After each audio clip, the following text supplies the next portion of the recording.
Have you ever given something small to a stranger, like your seat on a freezing morning, without expecting anything in return? What if that one simple act set something in motion you couldn't have imagined? Something that would change your life forever. This is a story about quiet kindness, unexpected connection, and the kind of love that finds you when you're not looking. Before we begin, if you're someone who believes in the power of second chances and stories that warm the heart and restore a little faith in the goodness of people, go ahead and subscribe to our channel. There's a new story every week waiting to remind you that miracles come in the most ordinary moments. Now lean in. Let me tell you what happened when a single dad gave up his seat and the woman who sat down turned out to be so much more than he ever expected. A single dad gave his seat to a pregnant woman at the bus stop not knowing she was his miracle. The wind sliced through the bus stop like a blade that morning, dry and sharp, sending brittle leaves skittering across the concrete like whispers of things long past. Ethan Carter shifted his weight, tugged his worn Carhartt jacket tighter, and checked his watch again. 6:42 a.m. The bus was late again. He wasn't in a rush. After a 12-hour shift, boxing meat at the local packing plant, the only thing waiting at home was the slow crawl of daylight through cheap curtains and a sink full of yesterday's dishes. Lucas wouldn't wake up for another hour, and their neighbor, Mrs. Pennington, who watched him before school, wouldn't care if Ethan came home early or late.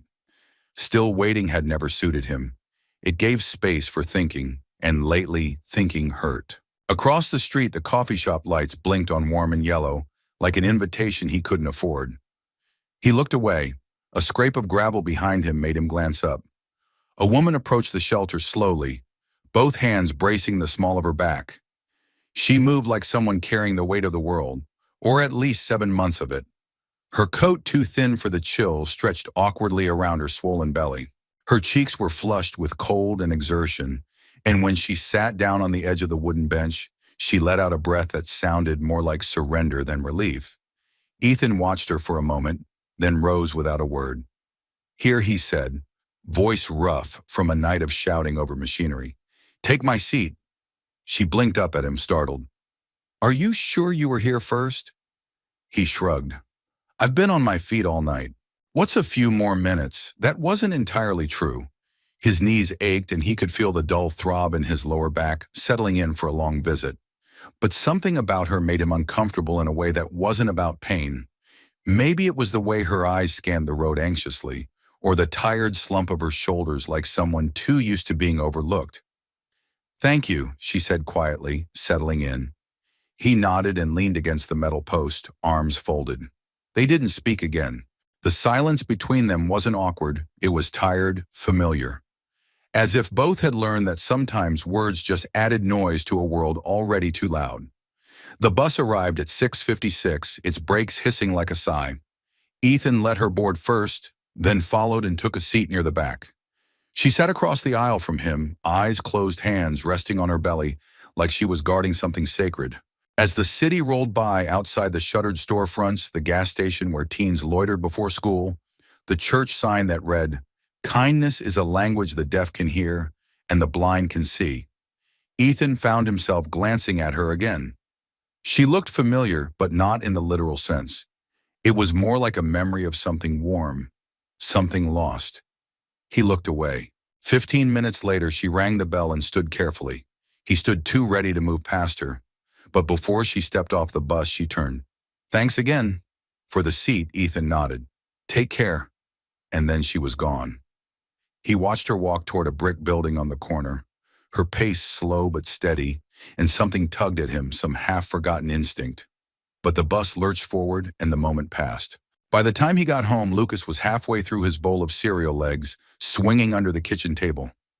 His wild curls haloed by morning light.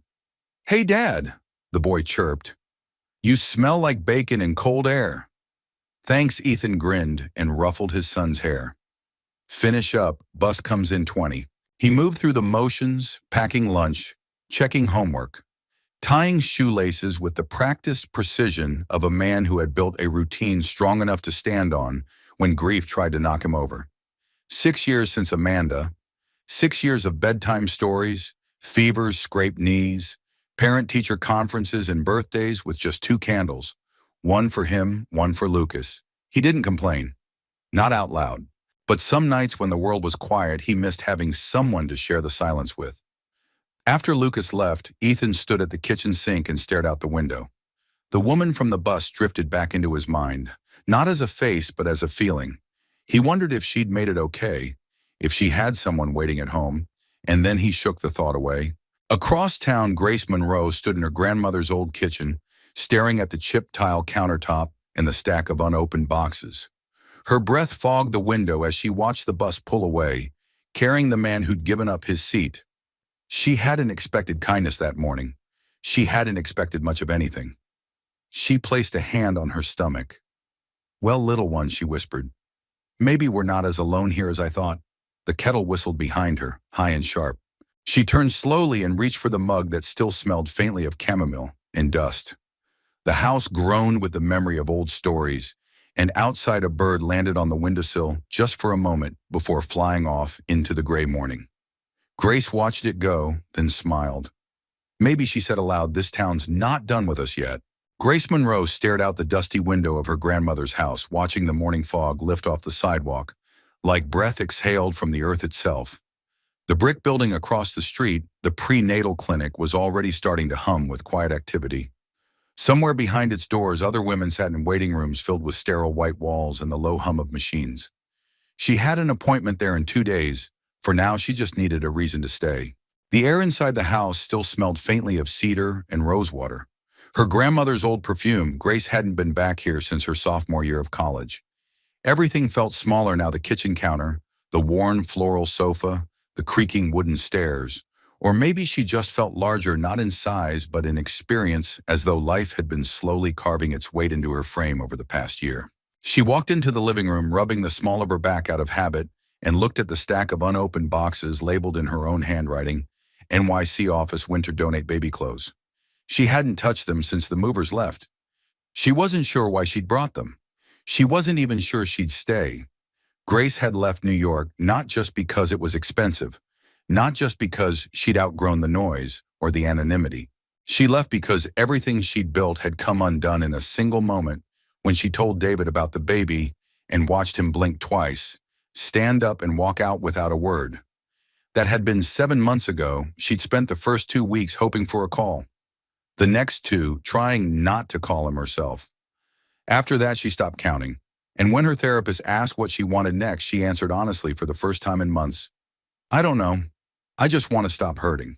That's when the idea of moving back here started to take shape, like fog condensing into something solid. Now Grace was 34, single and pregnant, standing in the living room of a house that felt more like a memory than a home. Still, something strange had happened this morning. That man at the bus stop, the one with the quiet eyes and oil-stained jacket. He didn't try to flirt, didn't ask invasive questions, didn't pretend she wasn't clearly uncomfortable and exhausted. He just stood and gave up his seat. No fanfare, no pity, just decency. It had been so long since anyone had shown her kindness without strings. Attached, it almost hurt more than if he hadn't noticed her at all. She didn't even get his name. Across town, Ethan rinsed the breakfast dishes and let the water run over his hands longer than necessary. He wasn't sure why the morning felt different.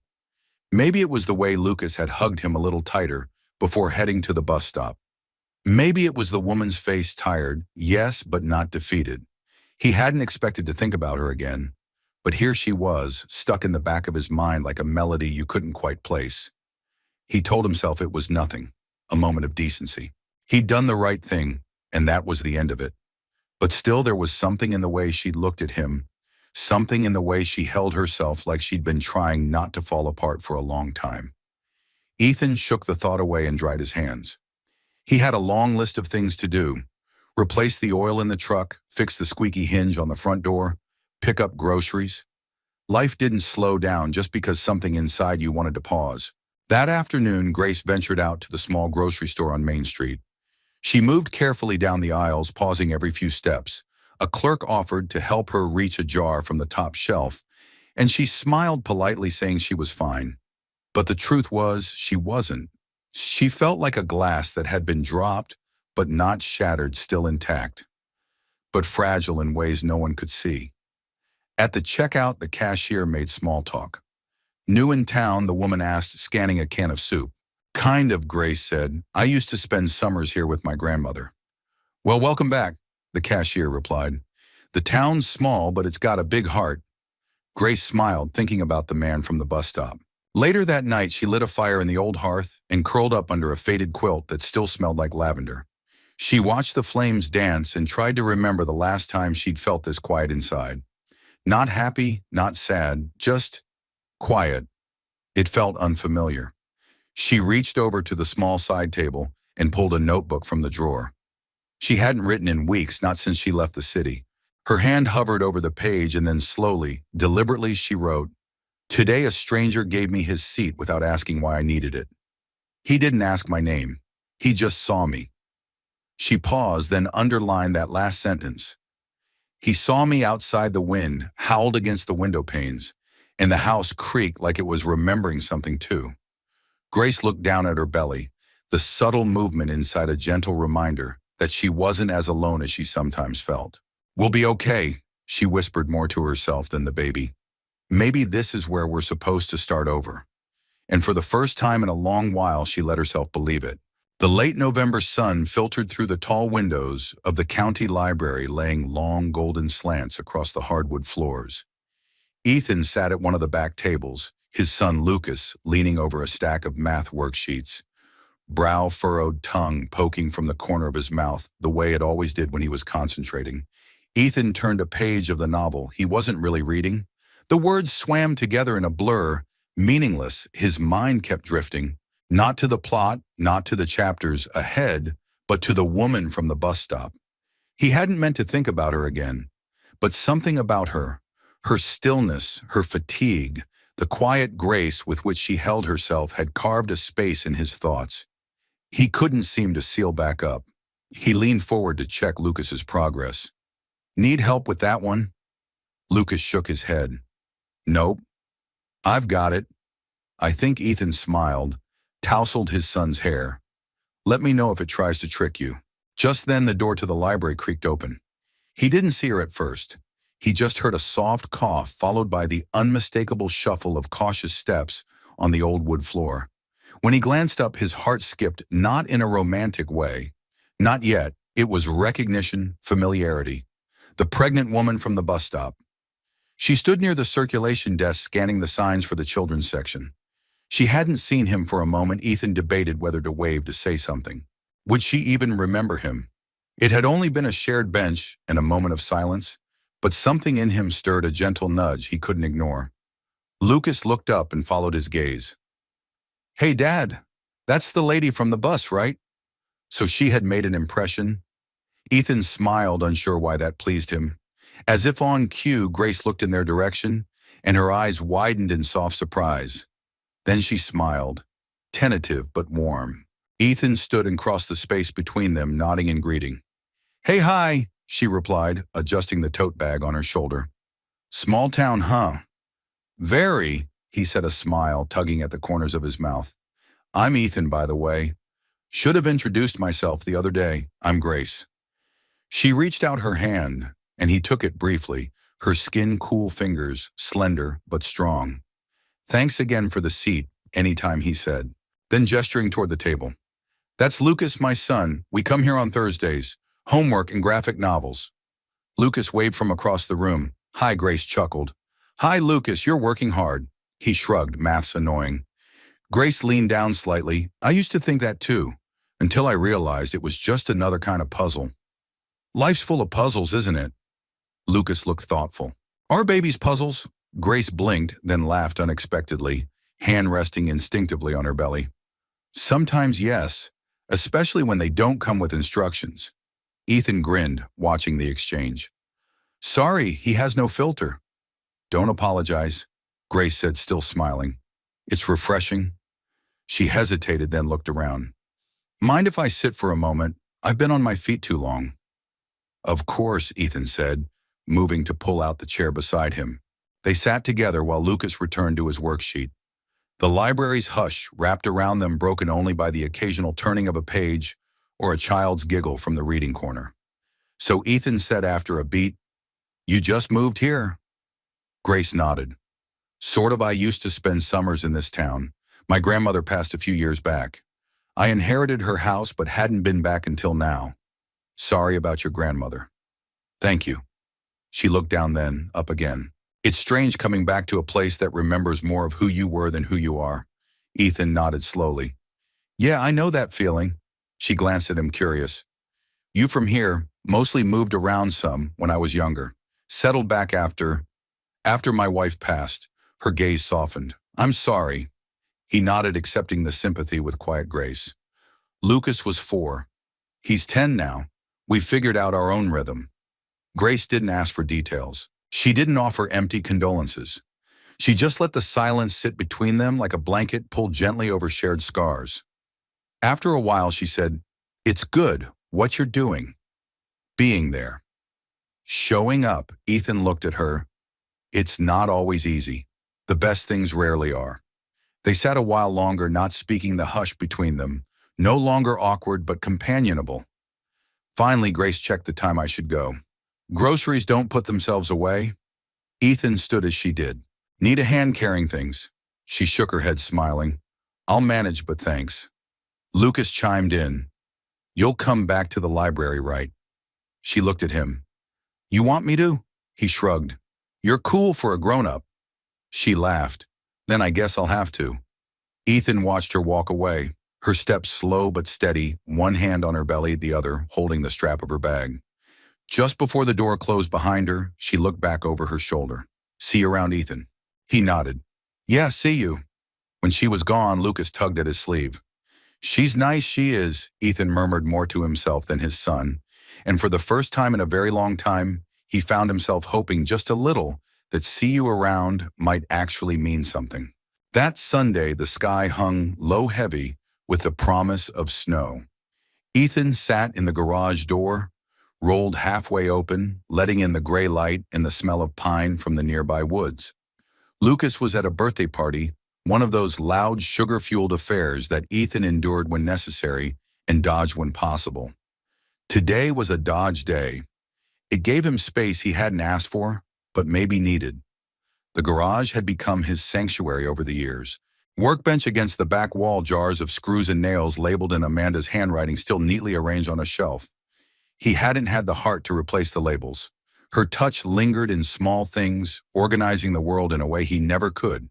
He reached under the old tarp covering a shelf and pulled out the guitar case. He hadn't touched in years. For a while he just sat and stared at it. His fingers hovered over the latches before finally flipping them open. The guitar inside had once been honey bright, but was now dulled by time and dust.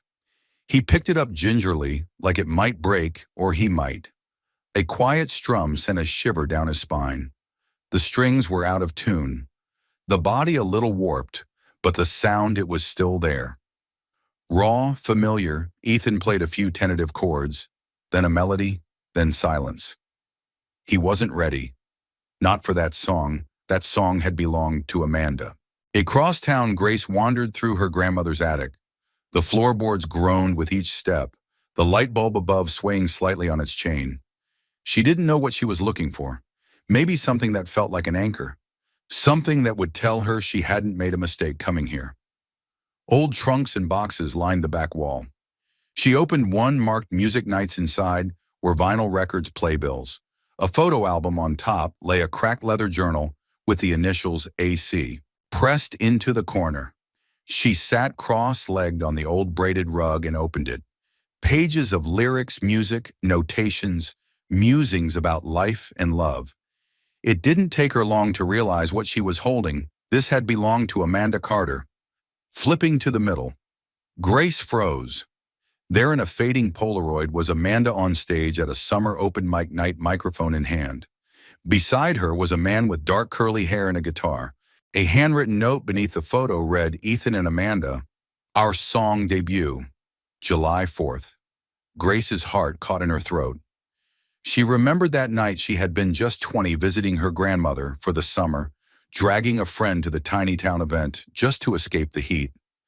She'd sat near the back sipping lemonade from a plastic cup when the couple had taken the stage. She hadn't known their names, but she remembered the way they looked at each other. The music hadn't been perfect, but it had been real honest in a way most things weren't. It was the kind of performance that made a person believe in love. Grace closed the album slowly, her thoughts swirling. She had watched Ethan Carter love someone deeply, and now years later he was raising their son alone, showing quiet kindness to a stranger at a bus stop. She felt something inside her settle, not in a romantic way, at least not yet. It was more like confirmation, that he was exactly who she thought he was. That evening, Lucas returned from the party full of cake and chatter. Dad, guess what? They had a magician, and the magician made a frog appear from behind my ear. I mean, it was a toy frog, but still, Ethan smiled. Sounds magical, it was, but kinda smelly. Later, after Lucas had gone to bed, Ethan returned to the garage. He sat with the guitar again, tuning it slowly this time. Each note a memory, a story, a ghost. Finally, he started to play a soft, aching tune. Not Amanda's song, not yet, but something new, something unfinished. He didn't realize how long he'd been playing until he looked up and saw Grace standing just outside the garage door, her coat dusted with snow. Sorry, she said, voice gentle. I didn't mean to interrupt. I was walking and heard. Ethan set the guitar down carefully. You're not interrupting. She stepped inside, rubbing her hands together. That song, it sounded like something you meant to say, but didn't have words for. He chuckled quietly. Maybe it is. They stood there, the silence between them, warm despite the chill. She reached into her coat pocket and pulled out a photograph, the one from the attic. I found this, she said, handing it to him. Ethan took it slowly. His fingers trembled as he traced the edges of the photo. I was there that night, Grace said. I saw you two play. I didn't know until today. He looked up, his eyes, a storm of surprise and something else, something like gratitude. Small world, he said. No, Grace replied softly. The right world at the right time. Ethan nodded, folding the photo carefully, as if it were something sacred. You should play again, she said. I'm trying. And though they didn't say much more, something unspoken passed between them in that garage, an understanding quiet and deep. The kind that didn't need words, not yet. The cold came in waves that week, sudden gusts that shook the trees and turned the sidewalks slick with frost before noon. Grace had bundled herself in every layer she owned, but the chill still found its way in. She had planned only a short walk to the market 3 blocks down, just enough to stretch her legs and get some fresh air. The baby, now 7 months along, had begun pushing against her spine in the most uncomfortable ways. Walking helped. Usually, halfway home, her left calf seized with a sharp, burning cramp. She gasped and stumbled, grabbing a lamppost for balance. The pain shot up through her leg, locking her knee and freezing her in place. Breathe, she muttered, eyes squeezing shut against the sting. Come on, Grace. Just breathe. A car slowed on the opposite side of the street. She didn't look up, didn't want to make eye contact, didn't want help. Or rather, she wanted help desperately, but didn't want to need it. A familiar ache, more emotional than physical. Then she heard the voice, Grace. She blinked, turned slightly. Ethan was already crossing the road. Jacket unzipped, his boots crunching on the frozen gravel. What happened? He asked, already beside her. Concern etched into his face. Just a cramp, she said, trying to force a smile. I'm okay. It happens sometimes. You're not okay, he said gently, offering his arm. Lean on me. She hesitated for a moment, pride flickering in her throat like a stuck breath, but her body overruled it. She took his arm. Thanks, she murmured. Let's get you to the truck, he said. You shouldn't be walking home in this weather. I was almost there, she muttered, embarrassed. Almost doesn't count when you're one leg away from collapsing. His voice wasn't scolding, just steady, practical, like he wasn't trying to save her, just support her if she'd let him. The walk to the truck was slow. She leaned into him more than she intended. He smelled faintly of pine and motor oil, an oddly comforting combination. Once inside, he turned the heat up and looked at her with concern as she rubbed her calf. Got water? He asked. She shook her head. Rule number 1 of pregnancy, he said, pulling a bottle from the back seat. Hydrate or suffer the wrath of muscle cramps. She accepted it with a grateful smile. You know more than I expected, he shrugged. Amanda had bad ones too. Used to wake up screaming some nights. The mention of his late wife hung in the air between them. Grace didn't push, didn't offer platitudes. Instead, she just sipped the water and nodded. Thanks for stopping. I wasn't stopping. He said I was following you. Well, not in a weird way. I saw you from the shop window. She laughed softly. That makes it a little less creepy. They sat in companionable quiet for a few minutes, the windows fogging slightly from the heat.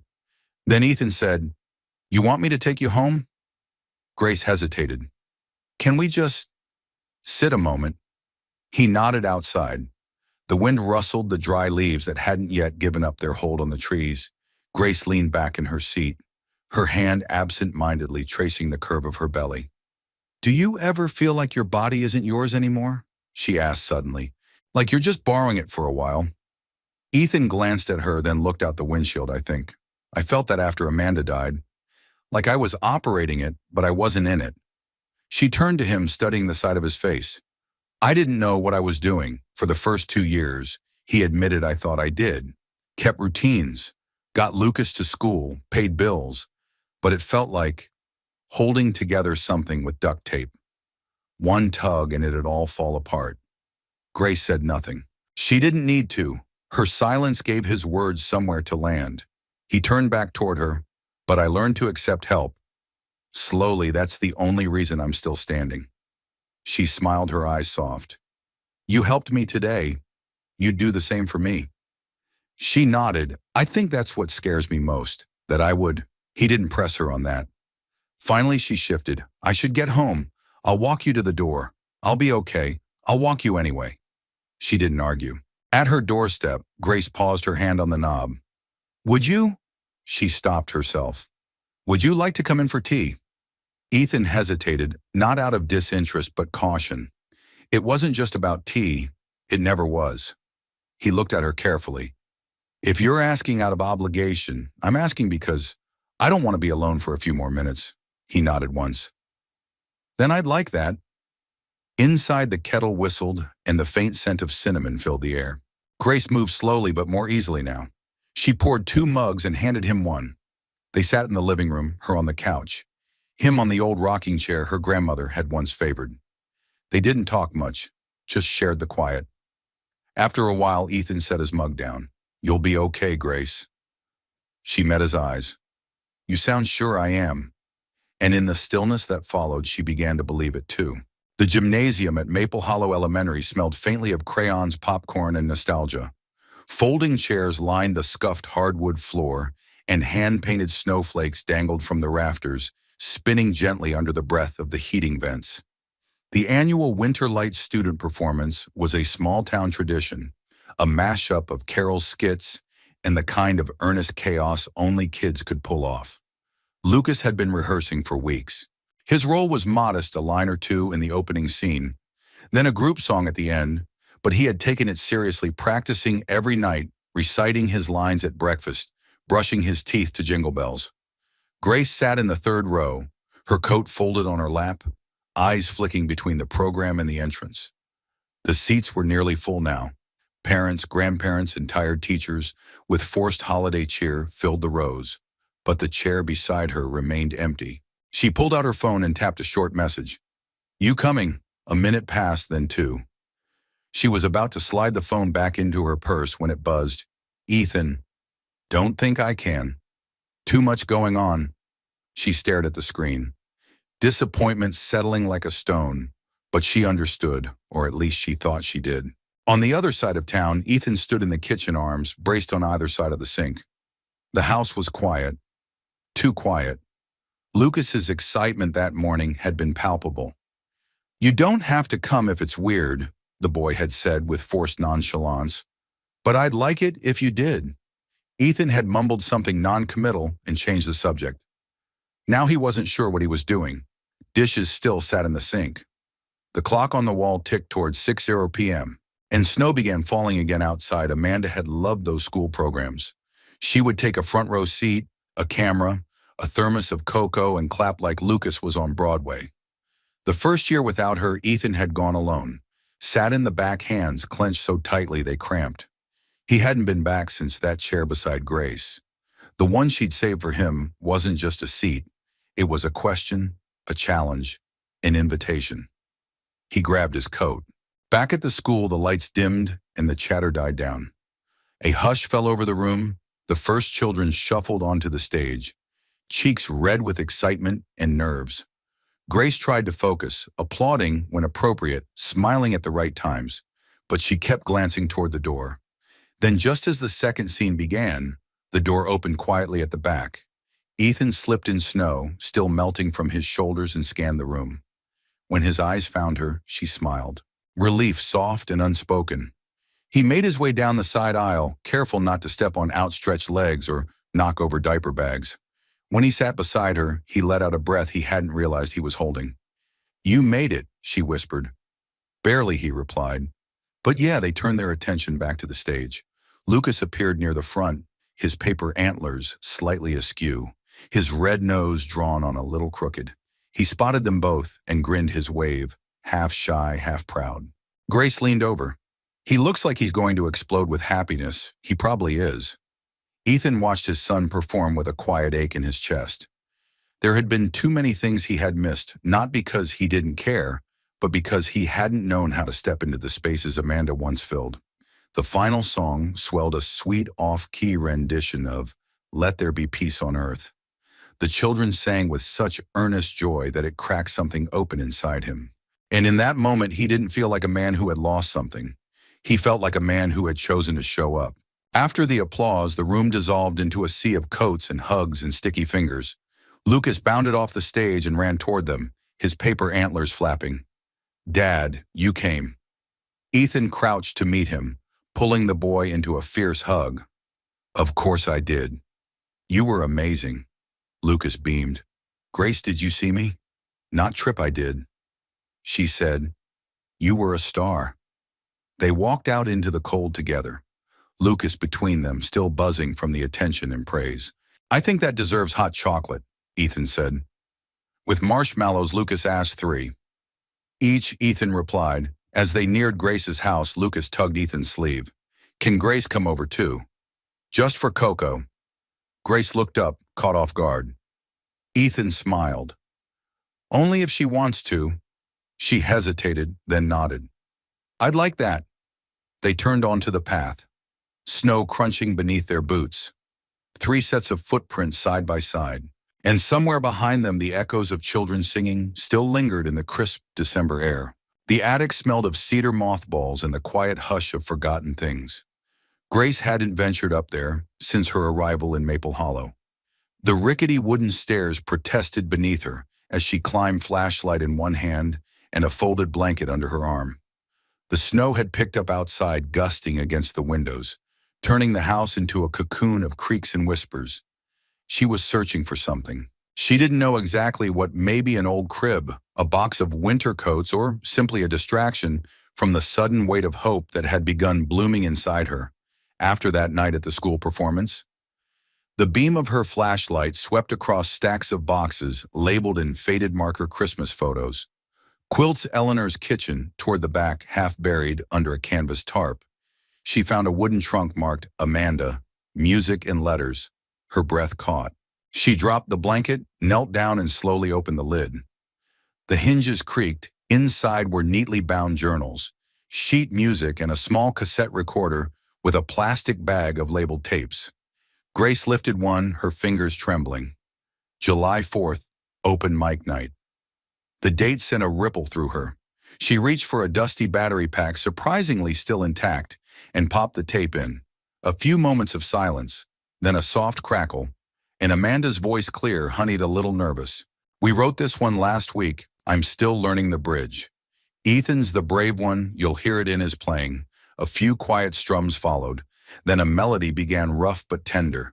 Ethan's voice joined hers, not perfectly in tune, but full of feeling. Real, intimate, the kind of sound that bypassed logic and went straight for the soul. Grace sat motionless, her heart swelling and breaking all at once. She remembered that night. She had been 20, sipping flat lemonade at the town square, not expecting anything. The song had floated through the summer air and wrapped itself around her. She didn't know who they were then, but she remembered what it felt like. Now sitting in the cold attic with the recorder in her lap, she knew that was Ethan, and that was the woman he loved. Tears welled unexpected but welcome. Grace had been running from ghosts for so long, but now she was listening to one. Later that evening, she knocked gently on Ethan's door. He opened it still in his thermal shirt hair, slightly damp from a shower. "Hey," he said, surprised but not unhappy. "Everything okay? I need to show you something." She said softly. He stepped aside, letting her in. Lucas was upstairs, his bedroom light still on, faintly glowing, behind a cracked door. Grace set the cassette player down on the coffee table. "I found this in my attic," she said. It belonged to Amanda. Ethan froze. His eyes dropped to the tape, then back to her. "What is it?" "Your open mic night, July 4th. I was there that summer. I didn't know it then, but I saw you. I heard this." He stared at her, visibly shaken. "You? You were there?" She nodded. "I didn't know until I heard it again." He slowly sat on the couch, his hands folded tightly. Grace pressed play. The room filled with the scratchy warmth of memory. Ethan listened, eyes distant, mouth slightly parted. When Amanda's voice wavered through the speakers, he closed his eyes. "I haven't heard this since." He swallowed hard. "We never recorded much." She didn't like the sound of her own voice, said it was too fragile. Grace said nothing, letting the music speak. It was fragile, but it was beautiful. When the song ended, silence lingered like a held breath. Ethan finally opened his eyes. "Thank you," he said.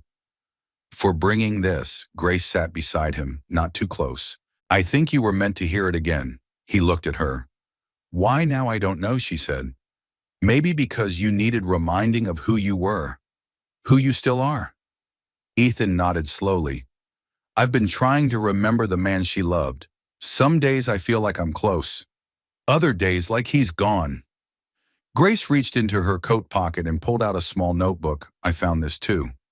Her lyrics, her sketches. She wrote about you like you were a song she couldn't finish." His breath caught. Grace offered him the notebook, but he didn't take it right away. He just looked at it, then at her. "I didn't expect any of this," he said quietly. "Neither did I." They sat together, both holding memories that no longer hurt quite the same way. After a long moment, Ethan said, "Do you want to stay for a while?" She nodded. "Yeah, I do." He stood and moved to the kitchen. "I'll make tea." She watched him go, her heart calm for the first time in years. And somewhere in the background, Amanda's voice still echoed, soft and unafraid, reminding them both that love, like music, never really disappears. It just waits to be heard again. Snow had fallen heavy overnight, blanketing Maple Hollow in a hush that turned even the busiest corners of town into scenes from a painting. Icicles hung from porch eaves like glass ornaments, and the tree limbs outside Grace's house drooped under the weight of winter's quiet insistence. She stood at the window, mug in hand, watching her breath fog the glass. It was still early, the kind of early where the sky was barely pink, and the world hadn't yet started to stir. The tape from Amanda's recording still sat on her table, and the memory of that music still echoed in her chest like a heartbeat. Her thoughts wandered to Ethan, to the weight he carried, to the way his eyes had softened when he'd held that notebook, and to the way Lucas had looked at her, innocent, trusting, as if she belonged in their world without needing to prove it. She had spent years proving herself to people who never truly saw her, but with them, everything was quiet, no performance, just presence. A knock at the door startled her. She wasn't expecting anyone. She glanced at the clock, 7:12 a.m. Opening the door, she found Lucas standing on her porch, cheeks flushed from the cold curls peeking out from under a knit cap too big for his head. "Hi," he said, grinning. "I brought you something." He held out a small paper bag, folded carefully at the top and sealed with a sticker of a snowman. Grace blinked. "You walked here." "Dad's shoveling the driveway. I told him I wanted to surprise you." She knelt slightly, heart already full. "Well, consider me surprised." Lucas beamed. "Open it." She peeled back the sticker and looked inside. A pair of handmade mittens, clumsily stitched, but warm-looking in mismatched shades of blue and green. Nestled between them was a folded piece of notebook paper, with his handwriting, large crooked letters that danced across the page. "Dear Grace, I thought you might get cold. These were Mom's favorite colors. I hope they fit you." You're really nice, love. Lucas Grace pressed her hand to her chest. Lucas, these are beautiful. Did you make them? With help from Mrs. Pennington? But the colors were my idea. Dad said Mom liked green because it reminded her of leaves after rain. She nodded, unable to speak for a moment. Lucas looked up at her, his voice a little quieter. You make Dad smile more. Grace swallowed hard. He makes me smile too. He grinned. Then it works. Behind him, Ethan appeared at the bottom of the porch steps, snow shovel in hand, looking a little breathless and more than a little amused. Lucas. He called you left the front door wide open again? Lucas shrugged. It was worth it. Grace laughed, standing up. He surprised me. I can see that Ethan stepped up onto the porch, brushing snow off his shoulders. I swear I turned my back for 30 seconds. He's a fast one, Grace said, and thoughtful. Ethan glanced down at the mittens in her hands. Ah, so the secret mission was a success. They're perfect, she said, her voice warm. Really? He looked at her for a long second, then nodded. Good. Lucas tugged at Ethan's sleeve. Can we have pancakes now? Ethan looked to Grace. You hungry? She hesitated. I don't want to intrude.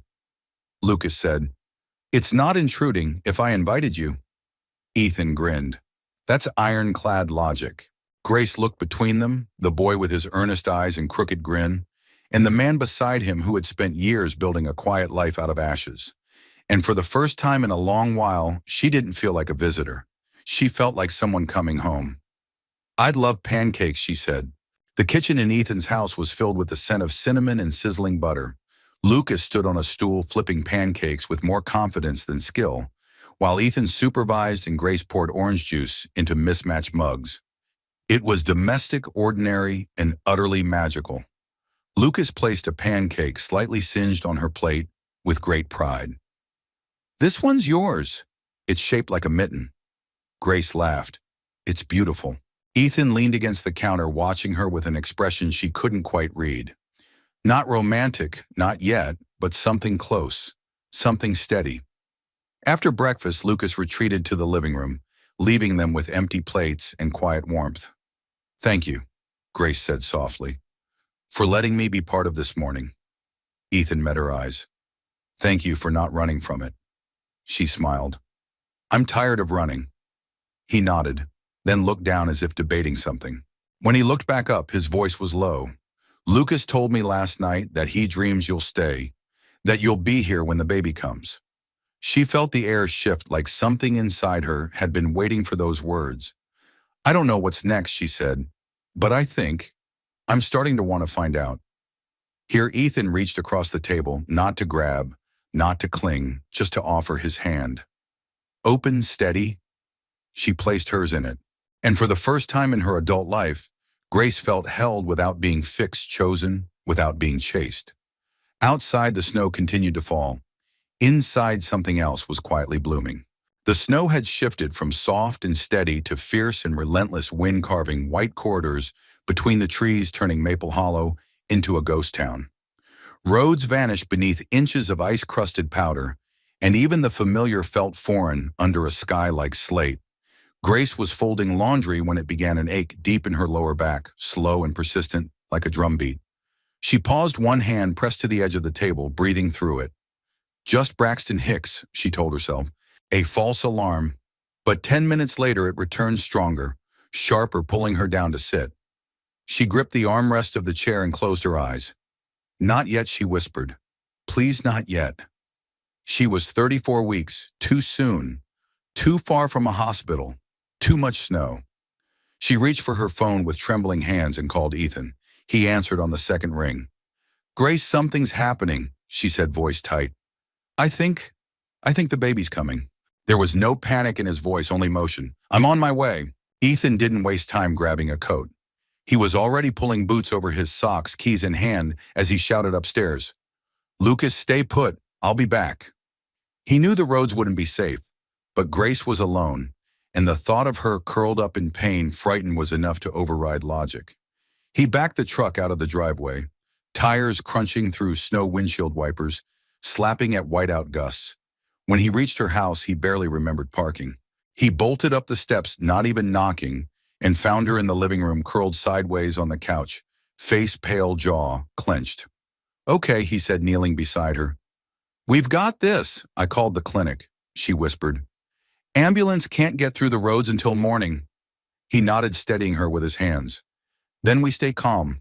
We keep you warm. We do this together." She gripped his hand hard. "I'm scared, I know," he said, "but you're not alone." He helped her to the bedroom, every step slow and supported. She had already packed a hospital bag weeks earlier, and it sat beside the dresser untouched. He found towels, boiled water, remembered vague fragments of the emergency birth class Amanda had dragged him to a decade ago. They worked quietly, the snowstorm howling against the house like a distant cry. The contractions came faster. Harder. "Ethan," she gasped, breath-catching. "What if something goes wrong?" He looked her dead in the eyes. "Then I'll be right here. We'll handle whatever comes, I promise." She let out a sob, not just from pain, but release because someone had said it. Stayed held the weight of fear with her, instead of brushing it aside. Hours passed like minutes, or maybe minutes like hours. Time blurred into pain and focus. Ethan never left her side. He wiped her brow, held her hand, whispered encouragement between every breath. "You're doing incredible, Grace. Just a little more. Almost there." And then after one final push and a cry that cracked the silence, the baby arrived. Ethan caught the child with trembling hands, eyes filling as he wrapped her gently in a soft towel. She was tiny, fragile, but pink and breathing and fierce. "It's a girl," he whispered, awestruck. Grace collapsed back into the pillows, tears streaming down her face. "Is she okay?" "She's perfect." He laid the baby on her chest, and for a long time the only sound was the wind easing its grip outside and the soft, hiccuping breaths of new life. The next morning the sky broke open into a blue so bright it felt like forgiveness. The snow had stopped, the plows had finally arrived, and the roads were slowly coming back to life. A nurse from the clinic arrived just after dawn, checking vitals, reassuring them both that everything miraculously looked stable. "She's strong," the nurse said of the baby, "must take after her mother." Ethan stood at the doorway, watching as Grace cradled her daughter in the gray morning light. Her face was tired, radiant, complete. "She doesn't have a name yet," Grace murmured as he stepped closer. He looked at the baby, then at her. "Want help?" Grace nodded. "What would you name a miracle?" Ethan hesitated, then said softly, "Hope." Grace closed her eyes. When she opened them again, they shone with quiet certainty. "Hope," she repeated. "Yes, that's her." He sat beside them, not touching, not rushing. "Just there. I've never seen anyone braver," he said. She shook her head. "I couldn't have done it without you." "Yes, you could have, but I'm glad you didn't have to." They looked at each other, then really looked. No masks, no fear, no past between them that couldn't be honored and carried forward. Outside, the icicles dripped in the sun. Inside, new life had already begun. The power went out just after sunset. One moment, the house hummed softly with the sound of the refrigerator and the baseboard heaters, and the next silence blanketed everything but the wind. The snowstorm had stretched into its second day, wrapping Maple Hollow in a thick, unforgiving stillness. Grace lit candles with trembling hands while Ethan tended the fireplace, coaxing warmth from the old brick hearth as he added fresh logs. Hope slept in her bassinet beside the couch, her tiny chest rising and falling in a rhythm that made Grace feel like the world was still safe. Ethan returned with 2 mugs of tea and sat beside her, his flannel shirt flecked with sawdust and snowmelt sleeves rolled to his forearms. The firelight flickered over the strong lines of his face, catching in the edges of a weariness he carried quietly. Grace accepted the mug. "Thank you again. For everything." "You don't have to thank me," he said gently. "You didn't ask for a snowstorm or an early labor." She exhaled a soft laugh, curling her legs beneath her. "Still, there aren't a lot of people who'd help deliver a baby by firelight without so much as blinking." "I was blinking plenty," Ethan said. "Just internally." They both laughed, a warm sound in the quiet house. Outside, the snow pressed up against the windows like a soft wall. Inside, the fire popped and crackled, and Grace leaned her head back against the couch. This house, she murmured, hasn't felt like home until tonight. Ethan looked at her with quiet curiosity. What changed? She paused, tracing the rim of her mug with her fingertip. I think I stopped trying to run, or maybe I just let myself sit still long enough to feel the warmth. Ethan watched her for a moment, then nodded slowly. That's harder than people think. Grace turned to him. Have you ever wanted to leave Maple Hollow? I mean, he hesitated, glancing toward the window where a snow-covered world waited in silence. Yes, right. After Amanda died, I wanted to put Lucas in the truck and just keep driving. I didn't know we're just away. But every time I got close to actually packing something stopped me. What Ethan looked down at his hands, fear in him. I'd look at Lucas and think, if I leave, I'll unravel, and he'll be the one holding the thread. Grace felt something stir inside her, a tenderness too deep for words. She reached out and rested her hand on his forearm. You didn't unravel. No, he said, but I frayed at the edges for a while. A long pause followed. Then Grace said quietly, I was going to leave too. Ethan looked at her. When before the baby, before the snow, before you. She swallowed. I came here thinking it was temporary. Just a safe place to hide until I figured out what came next. I even had a list of cities, places where no one knew me, where I could disappear. Ethan didn't react. He just listened, which Grace realized was all she really needed. But then I met you, she said, and Lucas. And then, that night at the library when he called me his friend, when you looked at me like I mattered and didn't need to prove it, I stopped looking for somewhere else to be. He turned his body toward her, expression unreadable. I've spent so much of my life adapting to what people wanted, she continued, fitting myself into whatever space was available. But this, here, it feels like the first place I don't have to shrink. Ethan's voice was low. I don't want you to shrink. Grace ever. She smiled, her eyes bright in the candlelight. You mean that I do? She looked toward the bassinet where hope stirred slightly in her sleep. I was terrified I wouldn't know how to love her enough. That I'd fall short like I always had in other relationships. You haven't, he said without hesitation. You won't. I still don't know exactly what this is, she whispered, looking back at him. But I know I want to stay. Ethan reached out slowly, taking her hand in his. Then stay as long as it takes to figure it out. I'm not going anywhere. The fire crackled, the shadows danced. Grace leaned into his shoulder, resting her head lightly there, and he shifted just enough to support her without making her feel trapped. It was nothing like the love stories she had grown up believing in. It was better, slower, steadier, built not on grand gestures but quiet choosing. She looked up at him, eyes glistening. When she's old enough, she said, I'll tell Hope that her first cry came during a storm and that a man with hands full of sawdust caught her with more care than any doctor ever could. Ethan gave a soft chuckle. You're making me sound like a hero. You are Ethan, she whispered. You just don't know it yet. He didn't answer. He didn't have to. In the firelight, with their hands intertwined and the baby sleeping between them, the silence wasn't empty anymore. It was a promise. And for the first time in years, neither of them felt alone in the dark. 3 days after the storm, Maple Hollow was still dressed in white. Snow clung to rooftops like frosting on gingerbread houses, and twinkle lights blinked from every porch railing and lamppost. It was the kind of winter the town was known for, postcard perfect, but not without its own quiet ache. Ethan stood outside the small tree lot behind Miller's General Store, his boots crunching over ice as he eyed the last few pines still for sale.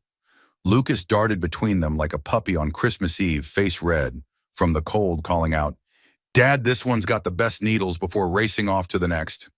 Ethan smiled but stayed still. His hands were stuffed deep in his coat pockets, and his gaze wandered not to the trees, but to the sidewalk across the street where Grace was stepping out of the bakery, a sleeping Hope bundled against her chest in a sling of cream wool.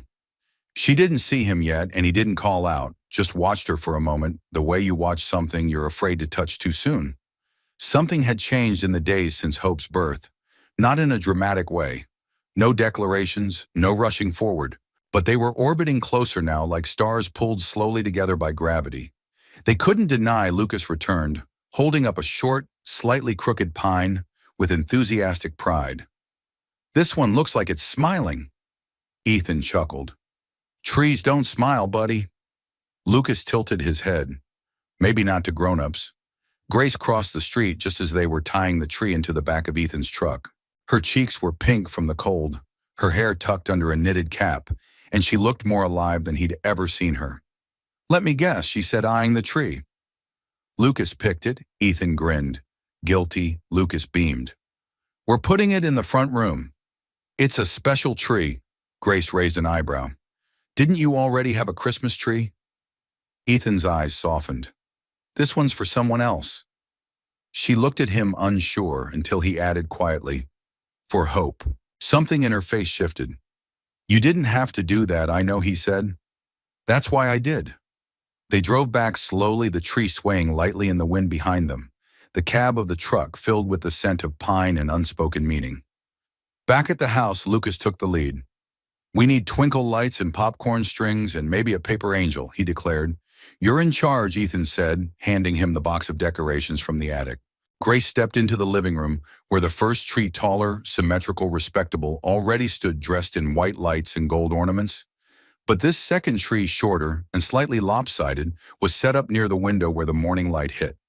Best I wanted her to have something of her own, Ethan said, nodding to the little tree. Grace touched one of the bare branches gently. She will because of you. They decorated it slowly, all three of them.